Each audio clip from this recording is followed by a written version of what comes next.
So this is Camp Creator. Getting out of rehearsals, when we got to that performance day, was there anything that surprised you as we actually brought it all to life and the show ran from start to finish that day? Something that I do wish that if we'd had more time, I think it would have helped us. But I noticed it happening a little bit naturally on the day of the performance was connection on stage. Even though we were standing in place giving our performances, it was the connection that I started to notice happening between people, like delivering lines, looking at people, and just having that moment of intimacy, even if it's just looking and we're not actively blocking us, like standing next to each other. I think it helped bring the story a lot more to life. And it was kind of cool that it happened organically because it was like everyone kind of fully embodied their roles all of a sudden. You ready to figure out the song? You say that as if it'll be hard. I bet we can knock it out pretty quick. No, we don't need to just knock it out. The showcase matters. We need to get the song right. Hey, this is supposed to be fun. It's just a camp. It's not just a camp. We weren't really doing that in rehearsals. I think we were so hyper focused on our part getting it right that that didn't happen. But as we gained more comfortability with each other and then more comfortability with the source material, organically we kind of just started to pal around with each other with our expressions. And once I noticed people doing that, I felt more comfortable doing that on stage. And looking back at the videos of everyone and myself, I feel like that really made a huge difference, and not just the visual aspect of it, but the recorded aspect as well. Because I think, like, when you're aligned in that performance, it makes your everything better. I know you have a show choir background as well, and I know in Home with the Network, I know our director back in the day, like if it was the night of the show, the last thing he would say, he wouldn't give us any note about like, now remember to all cut off at the end of the measure here and, get off on beat 4. He wouldn't bring that up. He would just say, make sure your facial expressions are on point, like focus, engage, and the music will come naturally because you know the music, but you need to be in it. So make sure you're present. And a lot of that comes from making sure that you're acting, you're performing. I didn't give many directing notes because I was like, we just got to get through the music. We have to learn the parts, make sure no one's missing their entrance. And that was something that I felt like I didn't have time to like step back and, and have a beret and talk about acting and performance. But I didn't feel like I needed to. I feel like everyone got it. Maybe I shouldn't draw attention to this. I might cut this out of the edit. I know I made mistakes. I know other cast members made small mistakes in the show. And I tried to say this during the intermission was like, it's okay if you make a small mistake. First off, no one's going to know. We'll try to cover it up. If anyone was bad about covering up their mistakes, it was me.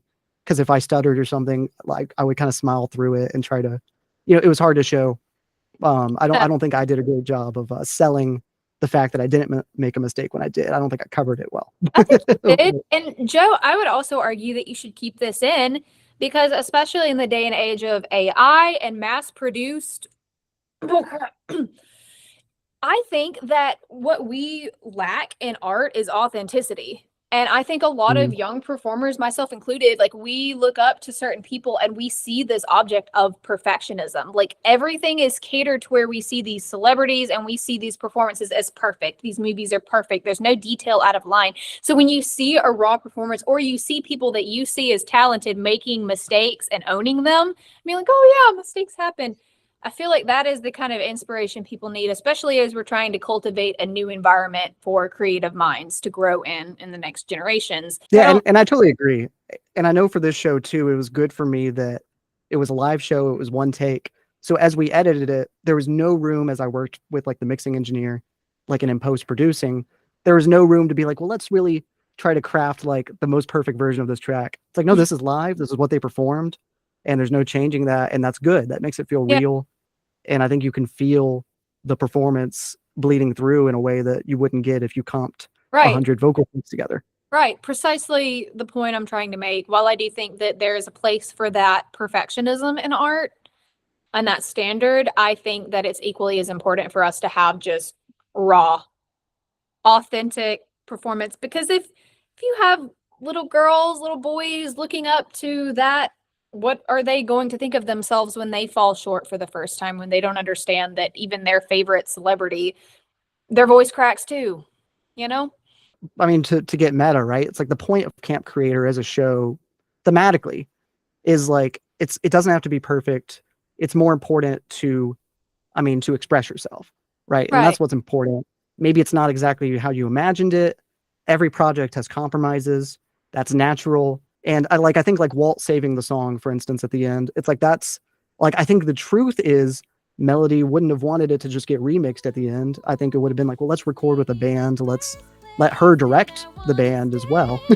I'll take all my troubles and throw them away.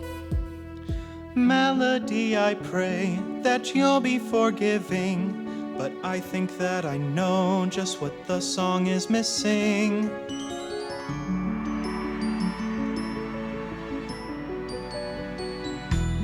This may be the first time I don't feel alone.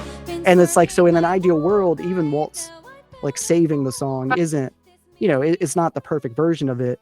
But the difference is it finally clicked with him. Oh, I needed to listen to what she wanted.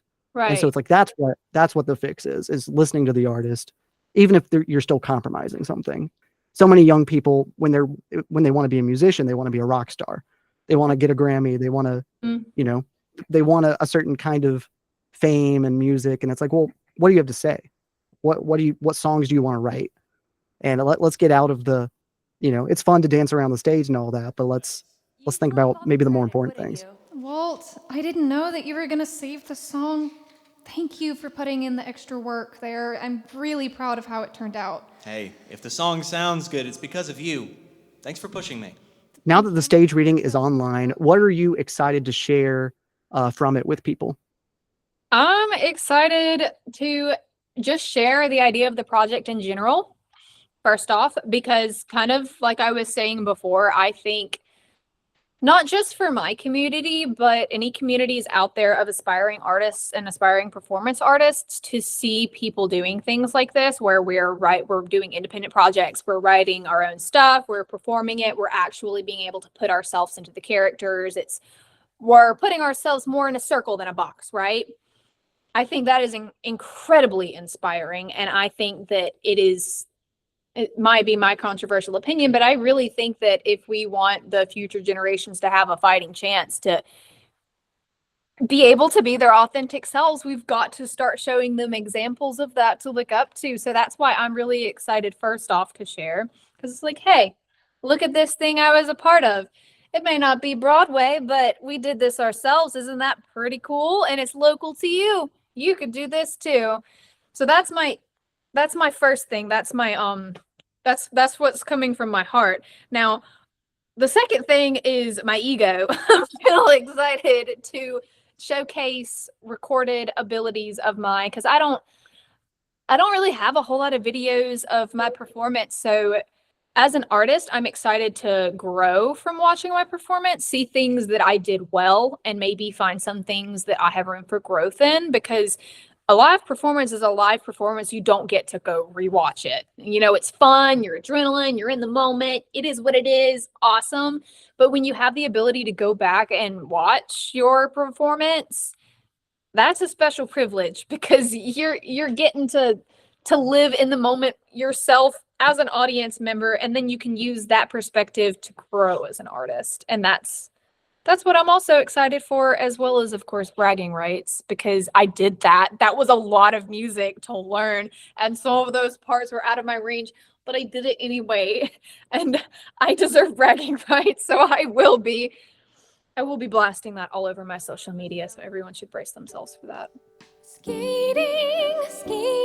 it should be better than school, but at the rink you still have to follow all the rules. You absolutely deserve the bragging rights. I think maybe in our first rehearsal I said this, but I was like, I didn't want to say anything when you were cast, but I knew that I was like, if I'm giving this part to someone, I think this is a lot to do. And there's a lot that it's like the show's riding on this, and it's a big part, a lot of music. And I was like, I'm not going to say anything. I'm not going to intimidate her. I'm I glad trusted. you didn't. I was like, I don't want to get in your head too. I know that for me, sometimes it's enough for me to be in my own head. But Yeah. I trusted you. You had a great reel. And I was like, I can see that there's talent there. I know that whatever you bring to the character will be right. But it's a huge part. It's the lead part, and it's gonna get. The fact is, it's only gonna get trimmed down as I continue to revise the show. So you got no one else will have no one else that plays Melody will have as hard of a part as you've had. Well, they better enjoy their privileges and pay homage to Mama Melody. Exactly. They better be thankful. Mm-hmm. But yeah, I mean, there's a lot of revisions that are on my radar, and more than anything, I've learned so much just about what it means to write a show, musical storytelling, and it just makes me excited to write the next show. I've already started developing and like done a first draft on part of the next musical I want to develop, and it's just there's so many little things where I'm like, oh, I wasn't even thinking about this with Camp Creator, but now I've learned a little bit more about like just like how I use scenes. The big thing is just coming from a short film background. Um, there wasn't necessarily an economy to scenes that I was thinking of. I was like, well, we can edit, so I don't need to think about scene changes. But if it's live, you have to think about scene changes and time and people moving back and forth, just logistically. And so it's just like, well, now that I've written Camp Creator, it's like, all right, now this is all actually in my mind, and I can think about for the next show from the beginning, how does this work staged? That's going to be a really fun process too. Well, the hard Yep, part, yep. you did what I'm talking about, where you and now you get to rearrange your baby. Well, now there's another baby. Now there's gonna be a brother, or maybe we're Frankensteining it, right? Yeah, maybe we'll make a baby from scratch. Exactly. What else do you have coming up that you can plug for the audience? Yeah, that would be Michael Curtis Johnson's. I'm about to cuss, but it's part of the title. It's called The Bitch Is Back, and I am the titular bitch monster. So it's going to be a psychological thriller. We're basing it in kind of Alabama culture. Not specific. When I say sorority, I don't mean sorority culture like we're all wearing white dresses. I mean more of alternative girlhood. So the sisterhood, how we're all so close until we aren't. And then it becomes a game of subtle manipulations, silences that mean more. You've got my character. Think of like Jennifer Body's type, a little Regina George. She's authentically herself in a way that offends other people and makes them do introspective work on themselves. And they don't like that. And she's in this group of women who, if they accept her truth, means that they have to face harsh truths about themselves. They're all conflicting. That's a good pitch. Stay tuned for I'll see if I can remember to put a link to Michael's channel in the description if I remember, and whenever it comes out. Sounds good. I know that I give pretty soft femme, but give me the opportunity, I can look real scurry. I think it's also fun to play parts that are farther away from who I am as a person, because Melody was easy. She was lovely to play because I relate to her so much. But now I'm getting to play a part that I see a little bit of myself in, but not much. So it's gonna be real fun. I'm excited. I've been trying to do that as I write my next show. It's very much it's pulling from things that I feel, but I'm not any, and I see myself in all the characters as I always do. You have to as a writer, but it's very much like but I would never do that. And someone who's maybe further down a different road would. And so it's fun. I think it's good for you to kind of stretch yourself and go, well, if I was in different shoes, would I make different choices? And what's stopping me from making those choices? It just always makes you, it makes you learn not just about your character, but about yourself. And also, reading through the end, I'm not going to spoil anything, but the resolution that my character has is unexpected. Like usually, as a performer, as an artist, as a writer myself, when I'm reading through something or I'm watching something, I know what's going to happen because I know the setup shots. Like I know, okay, we're showing a gun. Someone's about to get shot in the next few scenes. Like they barely showed it, but it's going to happen, stuff like that, where you can kind of figure out what's going to happen given the structure and the formulas that you're aware of. When I was reading the script, I did not expect how it was going to end. And I loved that. That's really awesome, because for me to be surprised about something that's saying something, I've been watching Game of Thrones religiously, like all the shows where you're supposed to not be able to guess it. Usually I guess it. I did not see this coming. And it's the kind of twist where I don't know, man. I was just thinking like, what? what? And then I had like a revelation from the ending myself where I was kind of like, oh my God, the character I'm about to play just taught me something. So that's going to be really fun to explore. It's not like this is a character, I'm aware of the archetype, I'm playing it. It's like I'm about to go on a journey with becoming this. So that's kind of exciting in a way. I hope that makes sense. Well, I'm excited to see it already. I only know what you've said, and that's already. I mean, I love Michael's other work. He's super talented as a filmmaker as well, and so just whatever direction he goes in, I'm sure it'll be interesting. Well, JL, thank you so much for joining us today. Unless you have any other closing remarks, I think we about wrapped up this interview. I think that's it. Thank you for being with me. I'm excited to work on future projects, and it's been really fun to revisit Camp Creator. It's memory lane already in a way, but I'm so excited to be sharing this with more people. Thank you so much for talking about it today, and thank you all so much for watching. And without further ado, we'll see you in the next video.